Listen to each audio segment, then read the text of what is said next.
Pertarungan Pilpres 2024 semakin sengit. Masing-masing calon presiden telah memetakan lumbung suara untuk dipertahankan dan diperebutkan. Pulau Jawa digadang-gadang sebagai kunci kemenangan partai politik pada Pilpres 2024 karena menjadi lumbung suara terbesar serta wilayah ini menguasai mayoritas suara di Indonesia. Jumlah penduduk yang begitu besar membuat Jawa selalu menjadi lahan menjanjikan. Merujuk daftar pemilih tetap DPT Pemilu 2024 yang diterbitkan Komisi Pemilihan Umum, jumlah pemilih di Pulau Jawa mencapai 115.373.669 orang. Hal ini setara dengan 56,33% dari total jumlah pemilih nasional. Potensi suara di Jawa tentunya akan mempengaruhi peta politik.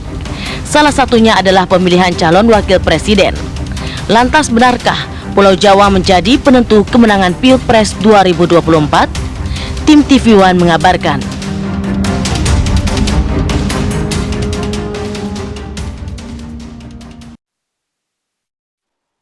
Ya, betulkah kemudian Pulau Jawa menjadi penentu kemenangan Pilpres di 2024? Kita coba akan bahas hal ini bersama dengan sejumlah narasumber kami. Sudah hadir di studio Apa Kabar Indonesia Pagi, ada Bang Margarito. Kami selamat pagi, Bang. Pagi. Oke, nanti kita akan bahas, ini merupakan pakar hukum tata negara dan juga sudah terhubung bersama kami melalui sambungan Zoom. Ada Mbak Titi Anggraini, anggota Dewan Pembina Perludem. Selamat pagi, Assalamualaikum Mbak Titi.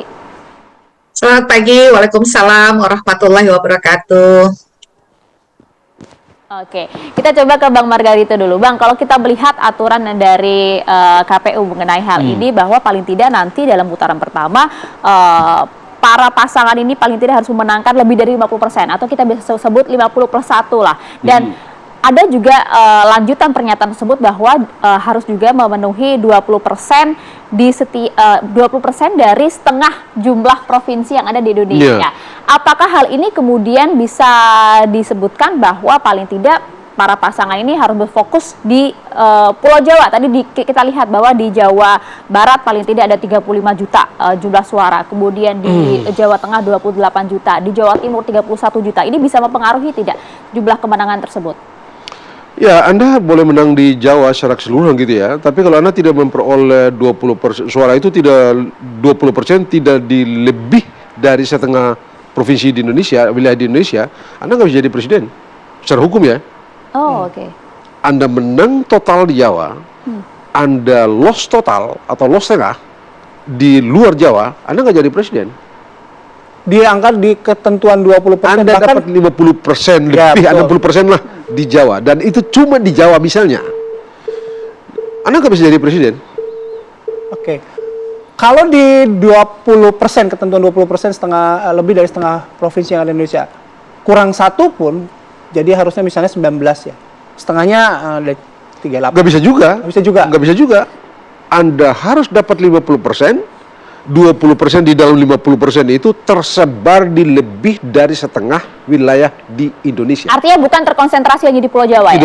Enggak, iya memang. Makanya tadi saya bilang, kalau Anda menang total di Jawa, Anda bisa jadi presiden. Oke, dengan angka 20% ya, dari Jawa 50+1 begitu. Dari amatannya Bang Margarito ini sudah memenuhi rasa keadilan belum? Gini, artinya gini, kan dengan populasi yang ada di Jawa kan memang Iya. mungkin capres konsentrasinya di Jawa. Sementara Indonesia kan nggak cuma Jawa. Ya betul. So, angka 20% itu bisa representasi keadilan itu nggak? Memang ini yang paling mungkin dicapai gitu ya. Karena dulu waktu pasal 6 ayat 3 ini dibicarakan di BP MPR pada waktu itu, memang ekspektasi dasarnya, kemauan dasarnya adalah untuk memastikan yang Anda bilang itu tadi, keadilan itu. Keadilan politik gitu ya. Sebab kalau tidak begitu, Indonesia cuma Jawa. Presiden kita nanti presiden Jawa doang. Ya. Karena total penduduk, setengah dari penduduk kita kan ada di Jawa. Suka atau tidak suka, senang atau tidak senang, begitu kenyataan objektif yang tak terbantahkan adalah setengah dari penduduk kita itu di Jawa. Anda bayangkan ya, Maluku Utara daerah saya misalnya, tidak lebih banyak dari Jakarta Timur. Satu Maluku Utara anggota DPR-nya cuma 3. Jiwa pilih nggak sampai sejuta lebih dikit gitu. Jakarta Timur, Senen, Kecamatan Senen lebih gede dari Kecamatan Senen loh. Nah, Anda bayangkan kalau tidak ada ketentuan yang 20% di lebih dari setengah provinsi di Indonesia, wilayah Indonesia itu, maka Kami yang di daerah Ambon, ya, Ternate, Ambon, Gorontalo, Kendari segala macam, kita bukan Indonesia. Nah, karena itu pada waktu itu dalam perdebatan di BPMPR pada waktu itu nggak boleh begini. Di mana kesatuan negara kesatuan kita? Di mana keadilan politik? Di mana keadilan politik kita? Di mana kesatuan administrasi kita? Nah, supaya kesatuan politik, kesatuan wilayah itu terkonsolidir, maka dibuatlah ketentuan itu. Oke, 20%. Dengan mengambil contoh Nigeria kalau nggak salah. Gagasan ini kalau tidak salah muncul dari Pak Profesor Maswardi Rauf atau orang Bima yang ada di Jogja waktu itu, Pak. Artinya sudah pernah dikaji Sudah ya. cukup adil juga artinya menurut Anda? Menurut saya sih oke lah, satu formula yang tidak terlalu berat banget, tapi juga tidak cukup sederhana. Karena soal yang terpenting menurut saya adalah kesatuan wilayah, keadilan politik, kesatuan administrasi. Itu yang paling pokok. Itu yang terakomodasi dalam pasal 6A ayat 3 Undang-Undang Dasar 45 itu. Oke, kalau Mbak Titi, bagaimana Mbak Titi dengan ketentuan ya soal 50+1, kemudian 20% harus lebih di setengah provinsi di Indonesia, apakah itu juga sudah sudah ada keadilan politik begitu di situ, di aturan itu, Mbak Titi? Ya, aturan syarat sebaran itu kan sebenarnya beradaptasi dengan pemilihan langsung Pilpres kita. Karena dulu salah satu diskusinya, kalau perbandingan Amerika Serikat itu kan popular vote, lalu dikonversi menjadi electoral college, sehingga setiap negara bagian itu juga diperhitungkan dengan wakil-wakil yang direpresentasi melalui popular vote yang bertransformasi menjadi electoral college, wakil yang akan memilih presiden. Nah, sementara kita kan satu orang, satu suara, satu nilai, atau yang disebut dengan popular vote Pilpres langsung. Nah, supaya presiden itu tidak jadi presidennya Pulau Jawa atau presidennya orang Jawa, maka selain 50% plus 1 untuk menjadi presiden, berlaku juga syarat sebaran, memperoleh 20% di setiap provinsi di lebih dari setengah provinsi Indonesia. Kalau 2024 karena provinsi ada 38, berarti setengahnya adalah setengah lebih, itu 20 provinsi begitu. Nah, tetapi persyaratan tersebut, syarat sebaran 20% itu, kalau kita lihat perdebatan di panitia ad hoc ya, MPR, itu mengasumsikan calon itu ada banyak, Mas Bayu. Jadi calon itu bukan dibayangkan itu hanya ada 2 begitu ya. Dan ketika calonnya banyak, syarat sebaran 20% itu jadi signifikan memang. Karena untuk memperoleh 20% di setengah lebih provinsi Indonesia, dibayangkan ya presiden juga harus bekerja keras begitu.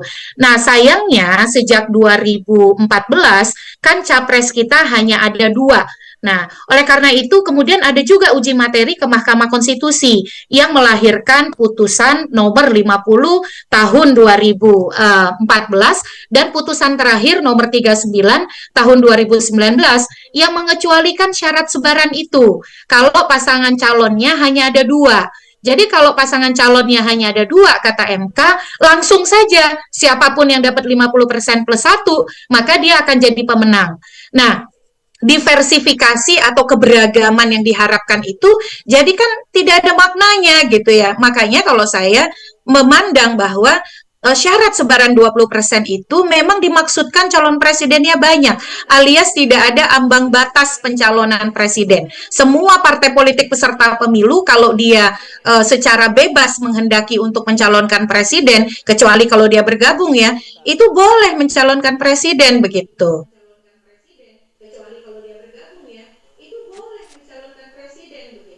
Oke, baik Mbak Titi. Misalnya tadi kalau Mbak Titi sebutkan bahwa asumsinya 20% itu karena calonnya banyak. Itu banyak itu berapa dan kemudian hitung-hitungnya gimana? Kita jeda dulu ya Mbak Titi, Bang Margarito, nanti kami akan kembali lagi sesaat lagi.